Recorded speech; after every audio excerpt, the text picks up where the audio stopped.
I think a lot of us sense that, don't we? A lot of people in the country sense there's something wrong. Not quite sure if we put the finger on it yet for many people, but and then there's the sense that we need to stand up and do something.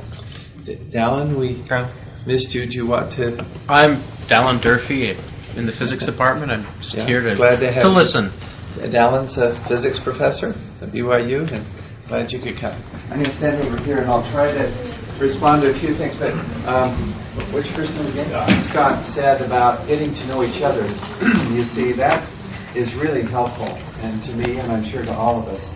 And Brian, as we get that email system going, perhaps a forum at some time will be. I have a forum on my website. Oh, you website. have a forum. Would you let us know about that in your... His websites are excellent. Yeah. And so if you've signed up that list or if you email to Brian, then I think that would be a great thing already for us to communicate that way, full of Jesus Christ. So you're not following me, you're following Jesus, okay? and you know, we're all, I hope, in that same vein. And I follow Nephi, son of Helaman. His example means a lot to me right now. I've thought about it a lot. I've had a threat to my career from a fairly prominent, outspoken fellow, San Francisco Bay Area, who emailed me and others administration at BYU. And he said very plainly, he said, no, he didn't say my career, he said, no one person's career is as important as what's at stake here, which he didn't define. But he was criticizing my work, and so that was fine scientifically. But then I responded to him, you see, to his critiques. But then later he said I had contacts with Homeland Security and with pedophiles, you mean? And he said I could get you a very good grant. I could get you a very good grant from and that sounded pretty attractive. And he has contacts with national labs. I don't doubt that he did. He seemed fairly well versed, but I won't obviously talk too much about his name, but it wouldn't do any good. But he even gave me an idea of what this proposal would look like. But he said in order to get it, it would really be important if I changed direction in my research. So there is an element there that's quite interesting. And are you saying they would pay you well? Yeah, well, that's right. Oh, and so this reminds me, and I just fit in with Nephi. I'm talking about the son of Helaman. And he was, as he stood on his tower, I guess he was kneeling, but he prayed, and the people gathered around and said, what is going on? What's bothering you? And so he said, well, as you read in Helaman 6 and 7, and there he said, well, there's these Gadianton robbers, and they're not just out there, people. They were out there, but they're also in our government. And one of them has killed another one, the head of our government. And if you go check, you'll find evidence and, the story. And finally, one of them confessed, which I think is really, there's evidence that we can bring forth. And I've had a small part in that with a number of others. But there, finally, I think the example of the Book of Mormon is that we should pray for is that there will be someone with courage who has inside information to disclose some of this. Now, there are people who are trying to do this at the government level. Kurt Weldon, and I'm just going to talk along here as things come to mind, you see, as best I can, but it's not anything I've organized. Kurt Weldon is actually a Republican out of Pennsylvania. He's heading up the Able Danger investigation, which is an investigation of the foreknowledge in our intelligence agencies about these hijackers and which I think were patsies, but nevertheless, that means someone set up to do something, and so they could be blamed. The operation would be blamed on Muslims, basically. But anyway, he is pursuing that, and he was recently, was it just last week, I think, in a town hall meeting back east, and I was asked, well, what about 9/11? He says, I've read Professor Jones's report. I thought that was kind of funny. or maybe it was my talk at UVSC, which, thank goodness we still have the internet, so we have this spreading, that way. That's hard to stop. But there's a good man that we can support, Kurt Weldon, and he is actually conducting investigations on the foreknowledge of the administration, and not just this administration, it apparently goes back at least to the previous administration, and about these the plans to attack, like you said, a Reichstag. Who said that? If you know the history, most of us, many of us do, how Hitler used an attack on his own people and blamed it on, Poland, for one, and then they were able to get the German people angry enough to attack Poland and so on. So, and there's a story like that in the Book of Mormon too. This is called the false flag operation. And as people get to know about false flag operations, it opens them up to considering what we're trying to say about 9/11, what many of us are trying to say. And I just want to point out Malachi. It's a great story, but it's a history. And so these quotes that I put together here. You have, let's see, how was that? Malachi wanted to be the king of the Lamanites, remember? And so he got to be the leader of the army, devious methods. And then he sends his servants up to the king of the Lamanites, and they kneel down, or bow down. And then one of his servants, obviously under orders from Malachi, what did he do? Kill the king. Right there it is. Kill the king. And who did they blame it on? The king's servants. And as soon as they started shouting and blaming it on the king's servants, well, they took off. And they ran over to the land of Jershon, and so pretty quick, Malachi says, well, go after them, and they're too far ahead, and they didn't catch them. And so pretty quick then, by blaming this on these servants of the king who went to the land of Jershon, Malachi was able to become the king, and he even married the queen and convinced her of this lie, which was, a false flag, you see, blaming it on someone else. And then he was able to rally the Lamanites to attack the Nephites, and in particular the people of Jershon. So we have that history. And remember, the Book of Mormon is written for us. And as we read it, we should ask ourselves, why is this in the Book of Mormon? Okay, so I said a bunch of things. The Book of Mormon has been just a great comfort to me, though, I must say, in all of this. As I first started reading this and studying this and seeing the physics of the collapse of Building 7 in particular. Dallin, were you there in September? I don't think I did. At the BYU thing? No. I didn't think I saw you there, but it was kind of fun. But anyway, when I first started studying this, it was hard to sleep for a couple nights. Because I thought, man, it seems like we must have, I don't know who it is yet, but there's some sort of secret combination of faction. It doesn't have to be real big, but just like the Book of Mormon is talking about, in our government now. Which means the Constitution is hanging by a thread, because that's what the Constitution is designed to do, is to prevent dictators or power-seeker factions. And yet they seem to have gained enough ascendancy to do an inside demolition on these buildings. So I couldn't sleep for a while. But then 2 nights I had trouble sleeping. It's all because as I started thinking about this and praying about it and realizing, well, it's in the Book of Mormon. This is what happened in Nephi's day. Helaman 6, it's exactly like that. They had terrorists outside and inside their government. And he warned the people. Did they change right away? No. So what happened next? Let's just trace the history just for a minute. So what happened? So he warns them. The warning went out. Do you remember what happened next? Yeah. Well, I have to say, they thought that they were very righteous people. They did think that they were. When those men fell dead, as if, because they saw that he was really dead, they thought, oh, we're so righteous that the Lord caught the killers for us. Right. So they thought they were a righteous group of people. They were smug. There's a quote here about being in a cocoon at the last conference. Did you notice in front of brethren? It's on here. A lot of people live in a kind of a cocoon of self-deception. That's what it is. Cocoon of self-deception. That was Elder Stone. Which number? Somebody.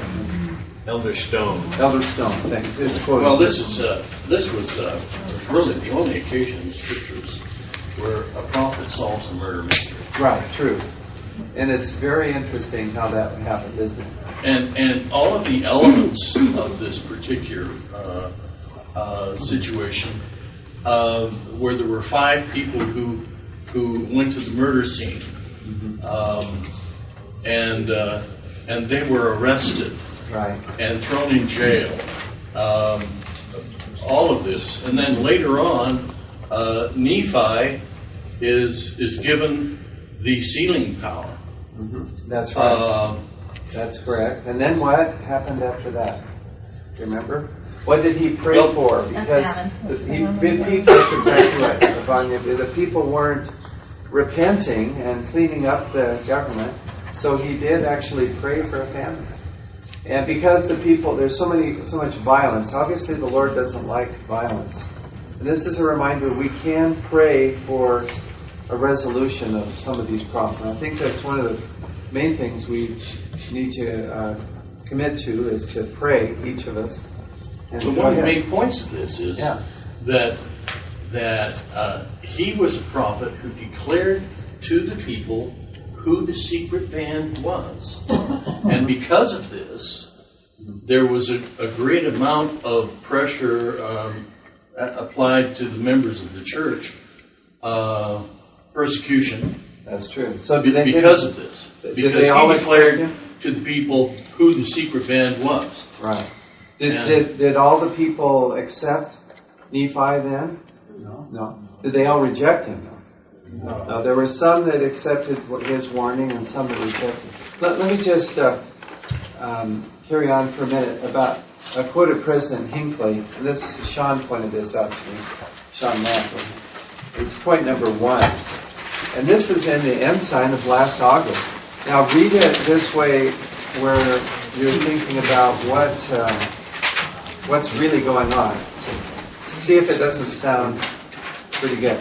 The Book of Mormon, I'll just read parts of it. And I'm sorry, again, I don't imagine we need this many handouts, but there are 45 out there somewhere. The Book of Mormon narrative is a chronicle of nations long since gone. But in its descriptions of problems of today's society, it is as current as the morning newspaper and much more definitive. Maybe we can, Brian, I'll send this to you. Maybe we can get some other people these if they'd like to have it. And just coming down, the people succumb to the wiles of ambitious and scheming leaders who oppress them with burdensome taxes, who lulled them with hollow promises. These evil schemers led the people into terrible wars. I was referring to the Book of Mormon, but remember he said it's as current as the morning newspaper. Now, did Al-Qaeda burden us with burdensome taxes? Did they lull us with hollow promises? No.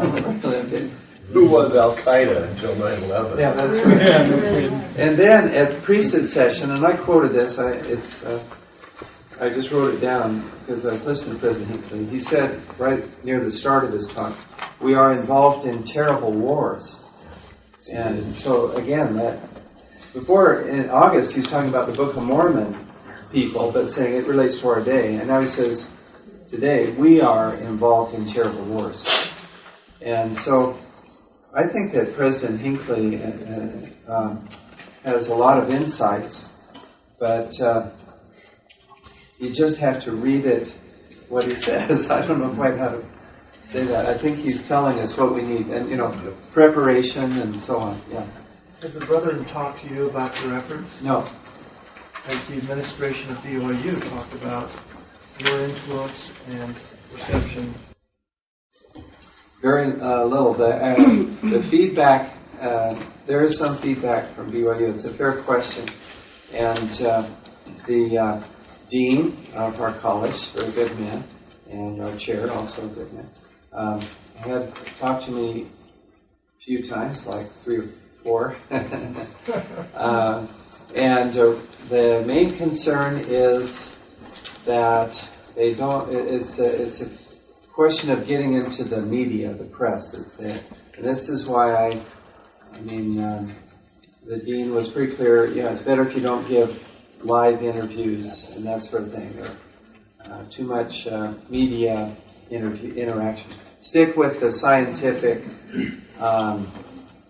seminars as much as possible. And very wise counsel. That sounds like an endorsement to me. That's right. It turns out to be a good never make you look counsel. good. That's certainly unless you're on their side. Very much the case. I've learned that. Well, that's quite encouraging to feel that. On the other hand, they have been allowed me to continue with the science, and I am presenting a paper. It's just a 15-minute paper tomorrow at the Utah Academy of Sciences down in Ephraim. And I will be talking there about recent research that we've done with students, and that's permitted too. So, but we have. Well, let me just tell you about that. Someone asked about the physics. So this is the latest, and what we've seen now. There's several videos of molten metal pouring out of the south tower just before its collapse. In other words, within about 3 or 4 minutes of its collapse, particularly starting about 2 minutes before it collapsed, and right at the point, as you look at the video, where there's twisting and failure, right there is where this molten metal comes out. Now the molten metal is yellow-white in color. And furthermore, just before you see this metal pouring out, there's a white, it's called a fire in the National Lab, the NIST report. But it's, anyway, it looks kind of like a fire, but they say it must be a metal fire. Could be. Some kind of very intense chemical reaction to be white hot like that. With white, they call it smoke, but it's a dust that comes off of this. So the question is, what is this? And that's what I'll be talking about tomorrow. This is discussed mostly in the NIST report. It's kind of in an Appendix H, I think it was. But it's there, and they have photos. To their credit, they say, here's a question. We're not quite sure what this is. It's interesting. It's obviously important because it's right where the building starts to move, finally. And just before it fails. So, but they say this yellow metal coming out is probably, at first they rule out molten steel. And sometimes you'll hear this still on the radio today, or recently, someone told me that they said, I don't follow it that closely, but they said, somebody called in and said, well, it's just the steel melted. Well, there's several arguments which I'll raise tomorrow, but the main one against that, of course, the National Lab scientists have looked at that.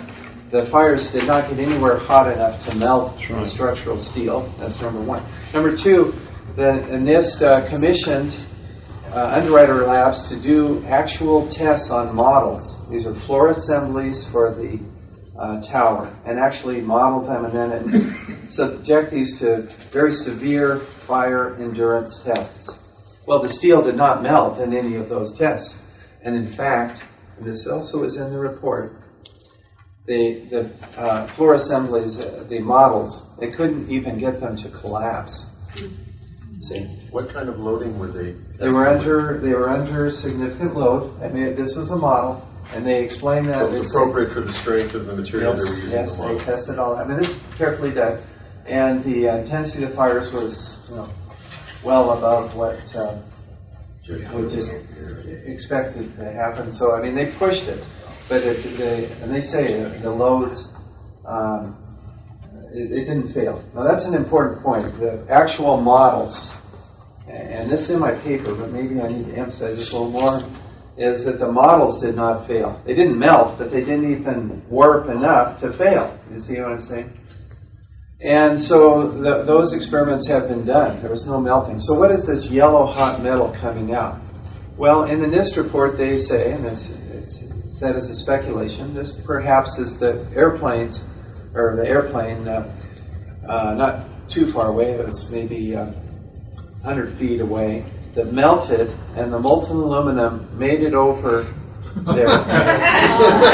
It's a little hard to mention, but nevertheless, and then the floor gave way, and the molten aluminum came out. Where was this located on the tower? It's on the north east corner of the tower, about floor 80. Have you ever seen molten aluminum? I have. I've What made color? one. You've made molten aluminum in air or in? It was actually, I didn't see it when it was molten. Oh. I found the disaster the next morning. Okay. Oh. Okay, well, we did experiments.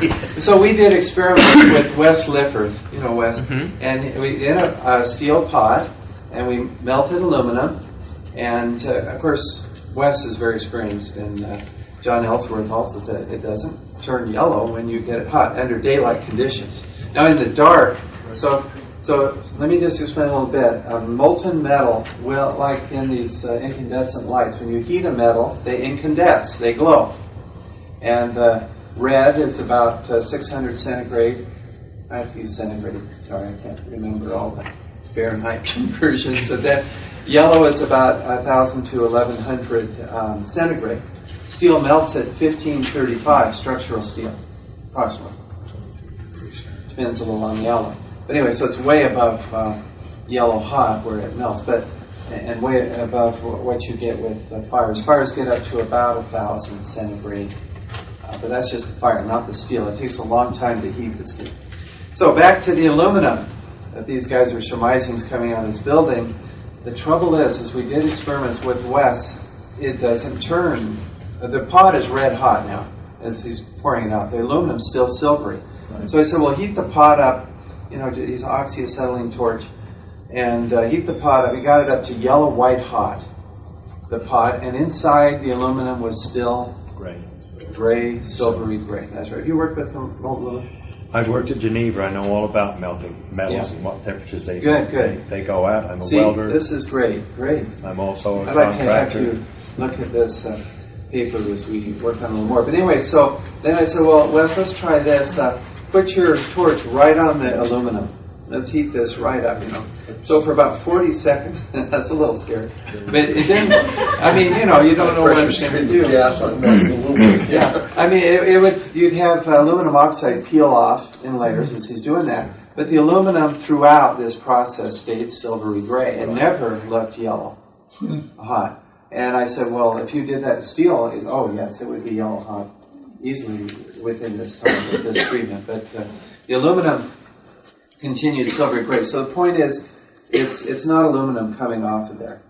And another point is, if the aluminum melts about 600 centigrade, which is red hot, but it would still look silvery. But the aluminum is not going to wait there while you heat it to yellow hot temperature. It's a plane. If there's heat source, it would flow. As soon as it melts, it flows. It's not like it's in a pot where and even if it wasn't a pot, it wouldn't look yellow and gray. It's like mercury. When it gets up, it's just like mercury. Yeah, it looks just really quite like, that's a good point. Mercury, you've seen that silvery. So we ruled that out. And we did some other experiments too with molten aluminum while we're at it. But so what is it then? It's not molten steel. It's not molten aluminum. Well, it turns out that it fits this white reaction, the smoke, this white dust coming off, and then followed by this yellow-white metal dripping out of it. It fits just what we see with a fairly well-known chemical reaction. Anybody want to hazard a guess? Thermite. Hey, that's right, thermite, or thermate. Thermate has sulfur added. And if you look at it, it's fairly well-known. Thermite reacts aluminum powder, which is necessary to have that reaction proceed at any decent rate. And it takes a high temperature to get started. Once it gets started, it just goes. Thermite is 2,500 centigrade, white hot. And off comes this aluminum oxide dust, and the reaction's white hot, and then out of that flows this steel. Well, Yeah, so it's iron. It's molten iron is the end product. So basically, the aluminum is pulling the oxygen away from the iron oxide, and you get molten iron and aluminum oxide dust. It just fits perfectly. And question? Have you contacted any demolition companies that use thermite to cut big beams? Get some video? That's a good question. We have looked at thermite, but demolition companies typically use HMX and RDX. These are organic nitrogen-based explosives. Thermite is being studied since '98. There's what's called nano aluminum, which is ultra-fine powdered aluminum, and that is explosive when it's mixed with ultra-fine iron oxide. So usually we think of thermite as an incendiary, which means it's very hot, but it actually will explode when you get it into this fine powdery form. Who has access to thermite? Right. Well, it's you can buy the ingredients. The military studies and uses thermite considerably. It's a very high energy density reaction. So it's unusual for demolition.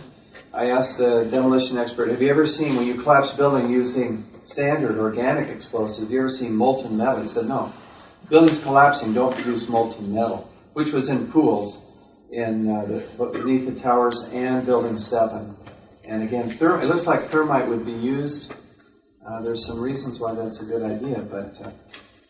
Do you have an opinion as whether it was explosive thermite that was used, or... I think both. There's do they... In other words, you can choose. By taking the fineness of the powder, you can make it explosive, or make it burn, melt through, so there's no explosive shock, you see. Okay, yeah. And there are columns, which I'll show tomorrow, a picture of a column that's cut at an angle. It's very rough, and then there's molten material on the outside face of that column, which is just what you expect with thermite. How are you saying that the thermite got there? Well, it would have to be planted there. It would have to be... wasn't on the original drawings. No. This is not something that insurance companies let you put in there. Pardon me, that seems like a foolish question. No. But the point is that those planes hit a particular floor. Right. So you have to put this... go ahead, finish your question. So you're saying that the thermite was on a particular floor, or no, many floors. All right, several floors in a section, right. And then it was colluded that the planes would hit at that particular point? I asked the demolition expert, can you set off these explosives with radio control now, so you do wherever you want? He said yes. Oh, that's very common right now. So they could have picked the floor. You start it where the plane in this case hit that'd be the southeast corner, and so to get the building, well, the northeast corner was quite strong at that time, and so in order to, I'm just speculating a bit here, but because the data really look very much like thermite. But on the other hand, why would you cut that corner? Well, otherwise the building's going to just topple. You want it to go down straighter, which the terrorists didn't want. I mean, why would they want the building to go down straight? All three buildings went down straight. They would just want to knock it over if they had a chance, right? But instead, the buildings went down straight. Could you elaborate on how thermite would be set? I mean, if you have a beam, an H-beam that's several inches thick, and this charge on the outside, you have to direct the heat through the beam. Yeah. This is done what's called... So how does the charge set on the beam, a horizontal beam, or a vertical beam, so that the heat does not just fall off the beam? Yeah, and it's something I need to study a little more as to exactly how. They use what's called a linear shape charge, and but I'm not quite sure how they direct it. There is a casing with the opening that faces the beam, and the casing tends to stay integral while you're driving that charge. But in detail, a friend at work says they just weld it right onto the beam. Weld it on. Yeah, it's almost like an angle. You weld this casing like an on. angle iron.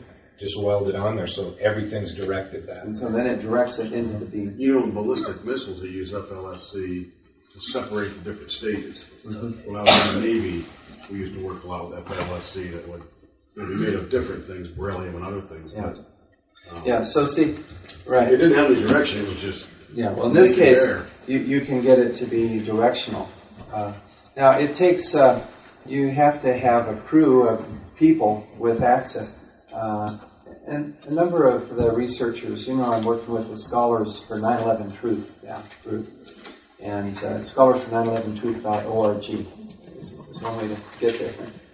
But recently, one of the guys had pointed out, and also Jim Hoffman some time ago, but it's being refined, is that it would take a few people in the know, somewhere around 20 probably, for an operation intended. Something like 20 people. And then the others would follow orders. And there was access to the towers shortly before that. Maintenance. Well, we know that to which the one tower, apparently there was access to elevators being shut off and made for maintenance in both towers. There's one more research that needs to be done. Of course, it's hard to get the records of these maintenance. They're all exploded. Weren't they burned in 7? Right? 7? What was the question? Weren't they burned up in 7? Oh, that's a good point. Building 7, of course, was not hit by a jet, and it collapsed 7 hours after the towers had collapsed. But there's some thought that the records for this planning were in Building 7 and were destroyed at that time. Who manufactures thermite, and how do you go about purchasing it? Like, could you purchase some to do some experiments with? Yeah, well, you can certainly buy aluminum powder, and it's just aluminum powder and iron oxide. That's one of the nice things about this is the organic explosives have tagans in them, so that you can see that this is an organic explosive that went on. But thermite is just aluminum oxide and finally, and iron. It is available commercially. This super thermite is available, but I don't know. Is it made here in the USA? Yeah, and also other countries.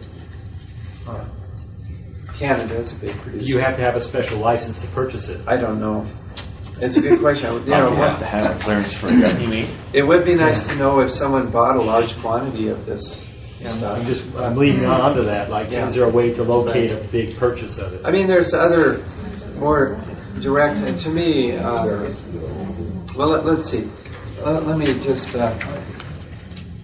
The science is fascinating, but that will be available on the web, I hope, soon too, so that you can get some more details. And as I learn things, I'm sticking in my paper.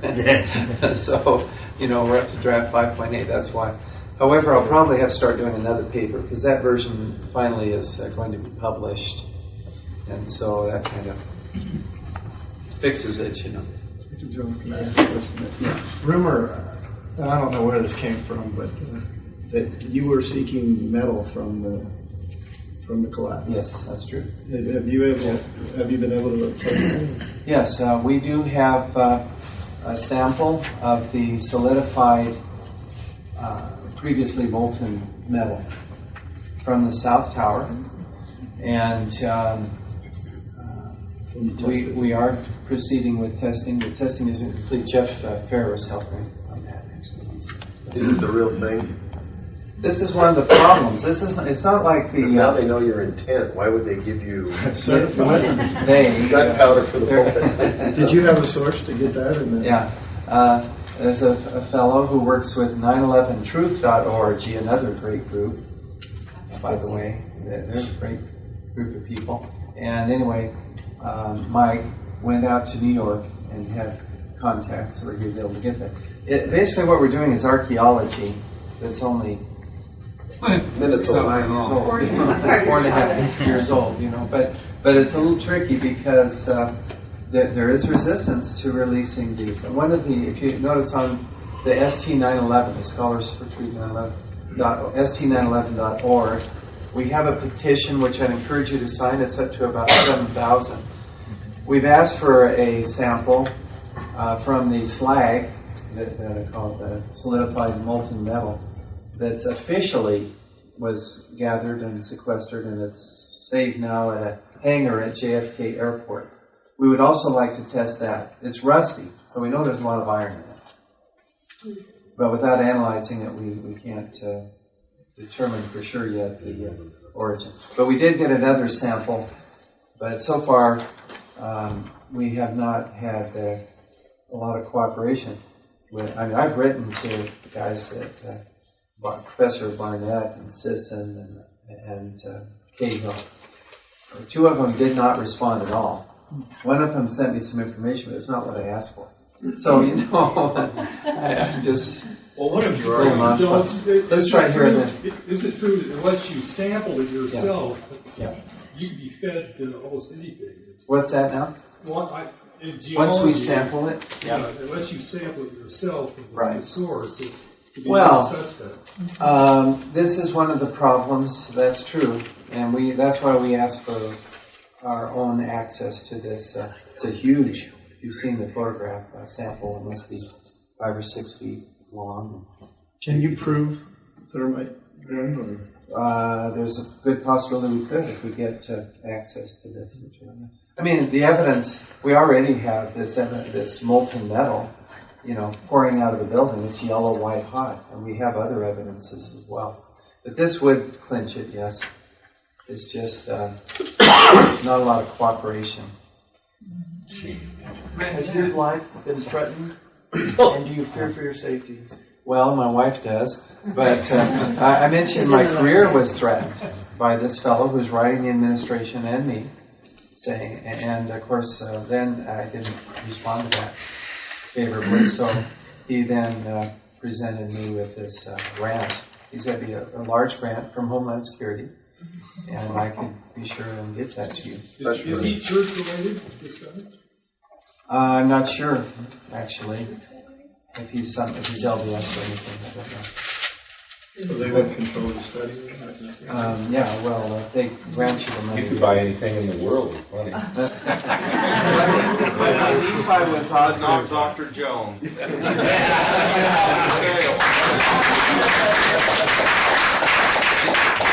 Nephi was offered money too, you know, as he was talking about these things, and so was Abinadi and others. Did I miss a question? Yeah. Well, yeah. One of your main arguments is the amount of time that a building takes to free fall, and comparing that with the. Well, I do talk about that for Building 7. Let me just jump right in on that. Okay. In my paper, I emphasized the free fall time of Building 7. The tower's free fall time has been studied by Professor Judy Wood at Clemson University. She is a mechanical engineering professor. And last fall, she wrote to me an email more recently, but she said, I read your papers, I agree with you. She started doing studies, but she didn't disclose her activity. And then lately, she said, well, I guess it's time to speak out, because I'm more worried about my country than my job. There's a sad part to that story, which I might get into later, but she hasn't lost her job, but anyway, her study on the time of collapse of the towers is very good, and she makes some reasonable assumptions and graphs and detail, and much more than I have done. So I don't plan to pursue that. Do you remember her numbers? It was like 30 seconds. 30 seconds minimum, and 80 seconds is more. So she has a range depending on assumptions. One of the problems is that... And it fell in 10, right? It fell in about 10 to 15 seconds, 10 to 15. Each of the two. And it should be she shows the data for that too. So 30 to 80. Okay. Anyway, you can read, her site is, if you Google on Jane Doe, WTC, that's the name of her site, Jane Doe or something. And so did I pretty much, that was about the free fall. So let's go on. I just wonder, do you think 9/11 was funded by the American people supporting their credit money system? Wow. That's a tough question. Yes. Let me think. What do I think about that? This is not at BYU. But we're not. This is just a private group. So let me tell you what I think. the first clue as to who is involved, I think, is this now is there's solid evidence for trading just in the few, the 4 trading days before 9/11. Most of you have heard about this, I think. It was in the mainline press at first because they thought, oh, Al-Qaeda, it looks like is trading, cashed in on this. It was billions of dollars, estimated 15 billion made on these trades. So these are put options, which means if the stock goes down, you make money. And these were put options on United and American Airlines, the two airlines involved in the hijackings. And of course, their stocks dropped by about half immediately as they reopened the markets. And whoever did these put options made billions, not just those two airlines. So they're also the insurers of these buildings, put options on those insurers, that made a lot of money there. And then regular trades, the stock goes up, you make money on Raytheon and some other military companies in the United States. So the first thing I would say is let's trace these people. By the way, the 9/11 Commission, who has the book by the 9/11 Commission? Oh, here, hold that up just so. There's a 9/11 Commission report. You'll see, I don't remember the page number, but it's in a footnote. They talk about these trades. And what they say is, okay, SEC studied this out, and they're not naming names, but they say we determined that it was not connected with Al-Qaeda, and therefore it's innocent, it's innocuous. What's there to worry about? You see what I'm saying? Can you see the mindset that would lead you? And it's in there. I mean, I quoted in my paper. Well, leave it so innocent. Can't they share those names with us? Yeah, right. Well, I actually had that ready for tomorrow if someone asks the right question like this. There's a lot going on with our economy, which is, I really think, because of the debt, the national debt, it's over $8 trillion now, and it's grown by about 30% since Bush took office, just in 5 years. We're going to grow almost $1 trillion, 0.9 trillion this year. Now, a lot of people are worried about the national debt. My parents even, staunch Republicans, are worried about this national debt growing enormously. And the economy, and not only national debt, but debt in the country. It's, the total debt in the country is around $34 trillion, the last I checked. And does anybody have a better? That's number. It's close. That's close. And the gross domestic product is around $11 trillion. So we are the greatest debtor nation in the world by considerable. Now, what's supporting our? So I'm going to come back to what's supporting our dollar at this time, despite all this debt, is the fact that oil is purchased only in dollars.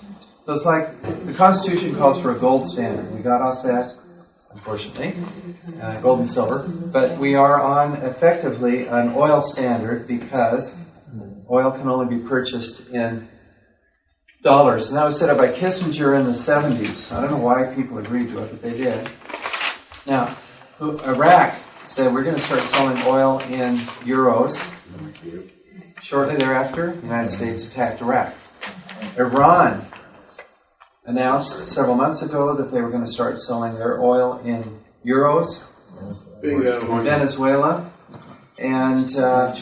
And then we started warning that we might have to attack Iran for some reason, like they might eventually get nuclear weapons. But I don't think that war is going to happen imminently because Iran backed off. They said we won't sell our oil in euros. They backed off. Yes, they did.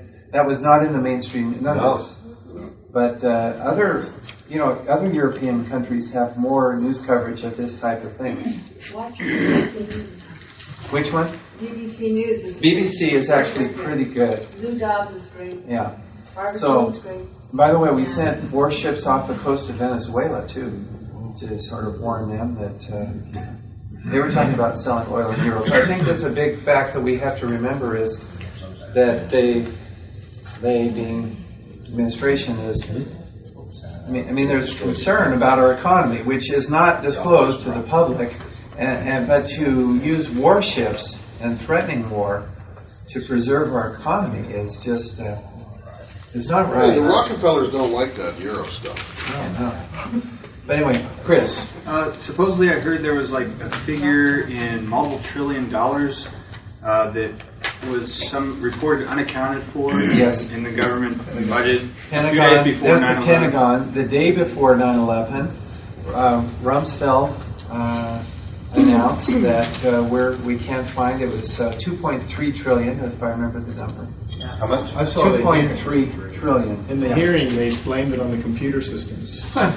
Yeah, 2.3 trillion missing in the Pentagon budget. We don't know where it was, and that would have been major news. But the next day is 9/11, and that's been just basically forgotten. Yeah, that's a good point. Yeah. The planes that did not fly on 9/11 that normally flew for protecting this. Yeah. Now you're talking about the military jets that ordinarily escort hijacked planes. This is another very important fact, and that was in the mainstream press for a short while. Again, where's our military? This is a multi-trillion-dollar system that we have. That's where the 2.3 trillion. We know about. But anyway, so we routinely before 9/11. The jets were up there, I think it was 67 times that year, if I remember the number. So that's like 52, more than once a week, where we send up a jet to escort a plane. It takes 5 to 10 minutes, depending on where you are. In D.C., it's less than 5 minutes to scramble a jet and escort. That doesn't mean you shoot them down. It means you escort them, and there's a graduated approach to get them to land, is what they try to do. So anyway, on 9/11, there were no escorts, no scrambled jets, and at the Pentagon they said they finally scrambled it. It was too late. Now, between the time the first tower was hit and the Pentagon was hit was a period of about an hour and 20 minutes. It's on a slide that I have, but that's roughly. There's plenty of time. Now, here's a key point there. In the bunker beneath the White House, you have Cheney in charge. Remember, Bush was off in Florida, another story. And he's up in the plane now for safety, whatever. But Cheney's in charge, basically, in the underground bunker. And Secretary Mineta, bless his heart for his honesty, and he's being asked by the 9/11 Commission what happened down there. He says, well, this young man would come in and talk to Cheney as this plane was approaching the Pentagon. The young man said, the plane is 50 miles out. Do the orders still stand? Cheney said, yes. The young man goes on. The young man comes back. The plane is 20 miles out. Do the orders still stand? Getting a little worried here. Cheney says, yes. The young man comes back and says, and this is Mineta testifying to the 9/11 Commission. The young man says, the plane is 10 miles out. Do the orders still stand? Cheney whipped around and he said, of course the orders still stand. Have you heard anything to the contrary? Leave me alone. But he was angry that this young man would keep. Now, what orders, by the way, 50 miles out is plenty of time to scramble a jet and do whatever you have to prevent this jet from entering Washington, D.C. airspace. Obviously, there was nothing scrambled that did that. And therefore, the orders were not to scramble the jet. They were to not scramble the jet. That's the only thing that makes sense to me. I would like to know, and this is one of the things on our ST 9/11, Scholars for Truth 9/11 petition, we want to have Mineta explain a little more. And also, we want to hear from this young man and also Cheney, if we could. Under oath, finally. Maybe not, but the young man might, time is passing. Okay, so let me say real quickly then, so what did the 9/11 Commission do? Did they ask these questions? Well, what are these orders? I mean, that's my first question. What are these orders? They did not ask that question. Is it in the 9/11 Commission report? No. They did not put it in the report. It was televised, I think C-SPAN or something, and it was captured, and we have that testimony, but it's not in the 9/11 Commission report at this time. So we're getting a little late, but... Is Senator Hatch or Senator Bennett aware of your stand? I expect I have this petition, which now has about 7,000 signatures, I have sent them copies to all our congressmen in Utah, but I haven't heard back one word. Go here and then Sean. Okay, this is a little different subject. Sean, help me out on this. Earlier, you mentioned that you hope that some people internal, like Mineta, will come forth and start talking. Apparently about he's trying to, but... Well, just today, Scooter Libby testified in his hearing that CIA leak that's been this big scandal to Bush, right. He said Bush authorized it, Yeah. and Cheney told him to go do it. So that's starting to come out. That's going to be interesting to follow. But Sean, help me on this. The chief of staff of Senator Bob Dole, have you heard about that? No. Okay, Bob Dole is a very powerful senator, and he ran for president. Okay, so he had a chief of staff run his organization. That man, what's his name, Sean? Oh, it just Isn't it Vincent? Isn't that no, I don't think so. That doesn't ring a bell. Okay, I don't remember his name. We'll get it to Brian. Brian can get it to everybody. But the chief of staff of Bob Dole has filed a $7 billion lawsuit naming George Bush, Dick Cheney, Condoleezza Rice, Wolfowitz, Tenet, as that Bush gave the order for the 9/11 attack. He wasn't just there watching it happen and capitalizing. This guy claims Bush gave the order, and he has sources within the military that will testify under oath. And he's already filed the lawsuit, and it's in behalf of hundreds of the survivors of 9/11. Interesting. So it'll be interesting to see what happens about it. And he was ordered by John Ashcroft to cut the lawsuit to stop it. Stop. But he's going ahead with it. Well, see, now, this would be interesting where if we can get on this forum of Brian's, we can get URLs, we can start looking at and discussing these things. Sean, it's on the Alex Jones website. He interviewed him for about 40 minutes. Infowars.com. I just have one brief comment on the thing, and then a question on the monetary. It's interesting to look in the teachings of Ezra Taft Benson in the index. If you look in fiscal policy, he expounds on the fact that our fiscal policy, we're running to the point where foreign investors who hold our dollars by the untold vast amounts